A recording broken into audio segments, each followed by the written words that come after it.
오늘은 시편 결론을 맺는 시간입니다. 오늘 말씀은 시편 98편 1절부터 4절입니다. 제가 서론할 때 이 말씀을 봤는데요.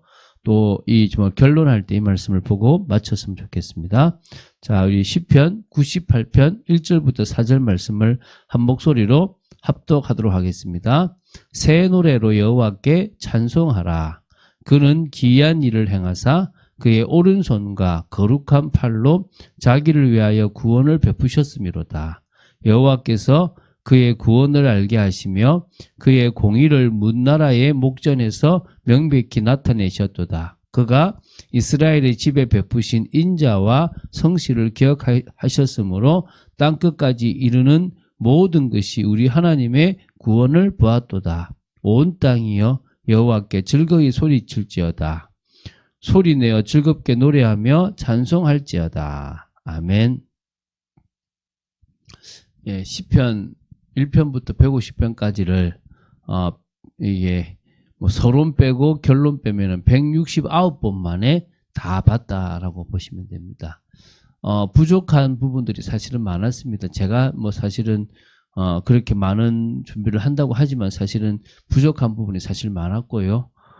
시다 보니까 어떤 의미에서는 그 시를 쓴 시인의 그런 심정으로 우리가 시를 보고 또 그 시를 통해서 하나님이 우리에게 알려주시는 부분들을 조금 더 깊이 볼 수 있으면 좋았는데 그러지 못한 부분들이 있지만 그래도 이 시가 뭘 말하는지는 또 이 시를 통해서 우리가 배워야 될 것이 무엇인지는 좀 봤던 것 같아서 참 감사합니다.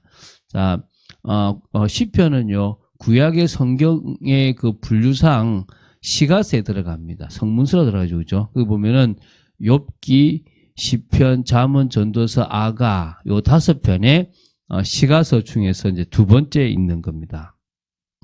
기록 연대는 모세 때니까 한 BC 15세기부터 시작해서 그게 이제 90편이거든요.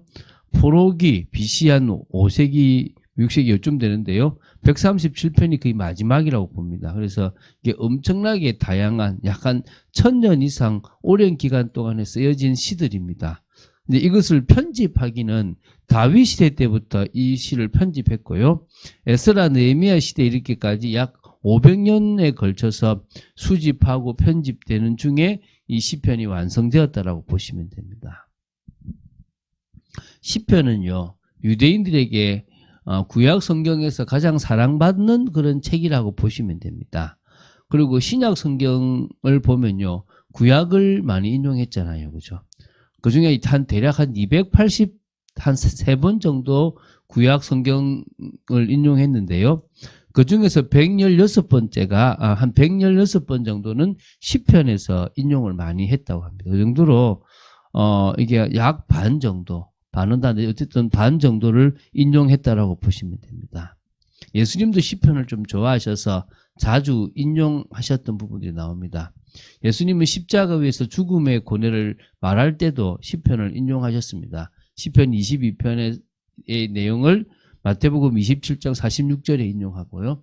시편 31편 5절의 내용을 누가복음 23장 46절에 인용하기도 했습니다. 그래서 예수님께서는 모세의 율법과 선지자들의 글뿐 아니라 시편에서 자신에 대하여 기록한 것이 있고 그 모든 것이 이루어져야 할 것이다라고 말씀하셨습니다. 이게 누가복음 24장 44절이거든요. 이 정도로 시편에 당신에 대한 예언들이 많이 있습니다. 그게 이제 당연히 모세 율법에 이게 있었고요. 그게 이제 창출의 신이라고 보시면 되겠죠. 그렇죠? 그리고 선지자의 그래도 당신에 대한 예언이 있지만 특히 뭡니까? 그 시편에 당신에 대한 예언들이 좀 제가 한번 또 모아보도록 하겠습니다. 오늘 경배와 찬양에서 오늘 우리가 98편을 봤지 않습니까? 늘 주님 앞에 새 노래로 찬송할 수 있는 부분들이 필요한데요. 주님께서 행하신 기이한 일, 또 그의 오른손과 거룩한 팔로 자기를 위하여 구원을 베푸신 그런 부분들, 또 그리고 우리가 정말 그 4절에 나오는 것처럼 온 땅이여 즐겁게 여호와께 즐거이 소리칠지어다. 소리내어 즐겁게 노래하며 찬송할지어다라고 얘기했습니다. 우리가 그런 중심으로 주님 앞에 나아가야 될 이유가 있는 거죠. 그러면은 찬양이 바로 이 사람들이 하나님께 드리는 영광의 칭송만을 말한다면 경배는 좀 보다 넓게 이 사람이 하나님께 영광을 돌리기 위하여 그분께 드리는 모든 경건한 행위가 바로 이 경배라고 보시면 되겠습니다. 이 두 개념은 서로 좀 어울려서 하나님께서 택하신 이스라엘이 여호와 하나님 안에서 체험하는 이 다양한 신앙의 교감을 노래한 시편의 핵심 어떤 단어가 될 수 있다고 보시면 됩니다. 그래서 찬양시나 감사 예배시는 1차적으로 당연히 시편에서 찬양이겠죠. 근데 그 외에도 비탄시, 강구시, 선언시, 신정시, 메시아 예언시 이런 여러 가지 시들이 있습니다. 근본적으로는 하나님을 향하여 자신의 고뇌와 또 이 모든 것들을 좀 고백하면서 극복해 달라고 기도하고 또 그것에 대해서 정말 극복된 거 또 원수를 막 원망하는 것처럼 보이지만 결국은 그 시를 통해서 하나님께서 역사하심을 확신하고 또 하나님께서 자신을 구원해 줄 것이라는 것에 대한 감사와 찬양이 나오는 부분들이 있습니다. 그런 의미에서 대부분의 모든 주제가 이 경배와 찬양이라는 부분으로 이어진다라고 보시면 되겠죠. 그래서 우리 신앙의 유일하고 절대적인 대상은 오직 하나님이십니다. 그분의 존재하심과 또 그분의 일하심, 또 그분의 사역이죠. 그래서 우리의 그 무한한 찬양의 내용, 또 절대적 경배의 내용이 된다라고 보시면 되겠습니다. 시편에는 여러 저자들이 있었죠. 여러 명입니다. 잘 아시겠지만 우리가 가장 이 시편을 많이 썼던 73편 정도를 썼던 이 다윗부터 시작해서 고라 자손이 한 11편 썼고요. 솔로몬이 한 2편 썼고요. 모세도 썼고 헤만이라는 사람 썼고 에단이라는 사람도 썼고 나머지 49편은 저자 미상의 그런 시입니다. 그래서 이 저자 이 미상의 시를 고아 시편들이라고 이렇게 이야기하기도 합니다. 그래서 이런 부분들에 대해서 이제 좀 나와 있는 것들이 사실은 이제 우리가 이렇게 저자가 있구나 보면 되겠고요. 근데 그 시편 중에서 메시아에 대한 예언이 있는 시를 이 메시아 시편들이라고 이렇게 얘기하고 있습니다. 그리스도가 오시기 1000년 전에 쓰여진 이 시편은요, 그리스도에 대해서 여러 가지 사실을 우리에게 증거해주고 있습니다. 그래서 우리는 성경이 변하지 않는 하나님의 말씀이고 살아있는 말씀이라고 고백할 수밖에 없습니다. 이 편에서 메시아의 신성과 메시아의 우주 통치에 대한 부분이 나오고요. 8편은요, 이 메시아로 오신 사람이 곧 창조주라는 사실. 16편은 그가 바로 그 그리스도가 죽은 자 가운데서 부활하실 거라는 거. 22편은 그 그리스도의 고난. 또 45편은 그의 신부와 영원한 보좌에 대한 거. 69편은 그의 고난. 72편은 그리스도의 통치와 영광과 영원함에 대해서. 89편은요, 메시아의 영원한 보좌에 대한 하나님의 언약. 또 110편은 영원한 왕과 제사장. 118편은 그의 민족의 지도자들로부터 배척을 당할 것이다라는 부분들. 132편은 다윗의 왕위를 영원히 계승했던 계승자다라는 부분들. 이렇게 메시아에 대한 예언들이 있다라고 보시면 됩니다. 자, 그리고 이제 시편을 마무리하면서 좀 알아야 될 부분들을 보고 우리가 시편을 마무리하겠습니다. 이 시편의 시들은 성전 제사나 각종 이렇게 좀 집회나 또 개인 예배 시에 찬양이나 기도로서 음송되었거나 또 아니면 반주에 맞추어 때로는 고요히 때로는 격정적으로 노래되던 그런 노래들의 노랫말이라고 보시면 됩니다. 따라서 비록 지금의 성도가 그 본래의 음악성을 완전히 재현할 수는 없다고 해도 이런 음악성을 전제할 때에만 이 시편에 좀 근접할 수 있습니다. 그래서 사실은 그때 그 음악은 아니지만 지금도 이 부분에 가사에 음을 붙여서 만든 시편을 이렇게 노래한 지금의 찬양들이 되게 많습니다. 그걸 통해서 좀 더 이 시편에 대한 우리가 좀 접근이 되어질 수 있겠죠. 이 시편의 시들은 실제 제사나 예배에서 사용되던 것이기 때문에요.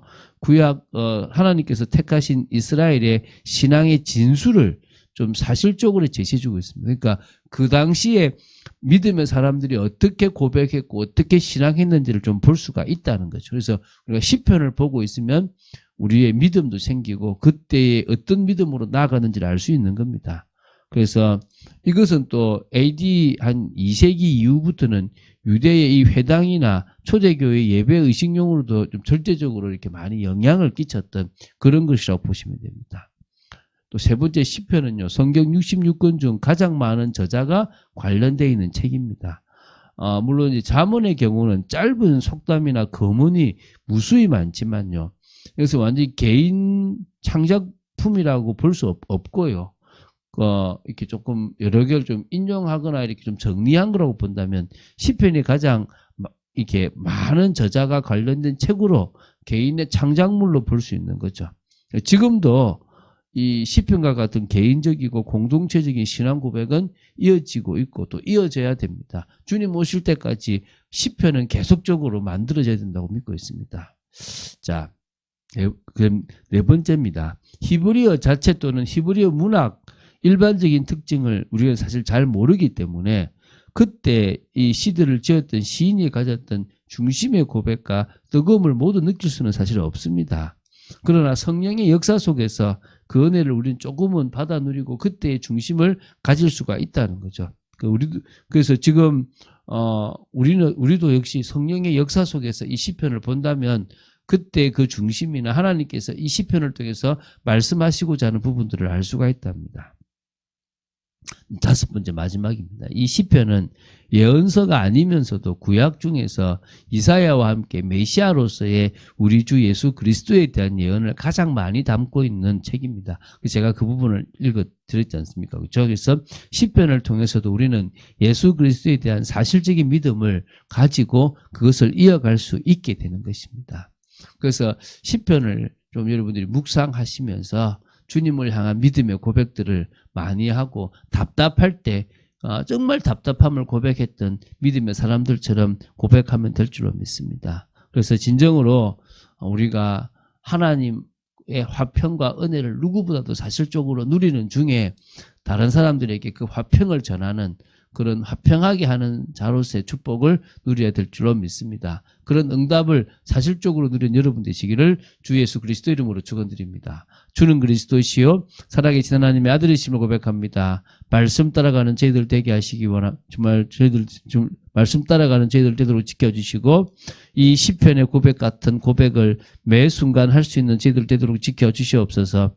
하늘과 땅의 권세를 역사하신 주님만을 사실적으로 바라봅니다. 은혜 속에 있도록 지켜주시고 역사하여 주시옵소서. 감사드립니다. 주 예수 그리스도 이름으로 기도드립니다. 아멘.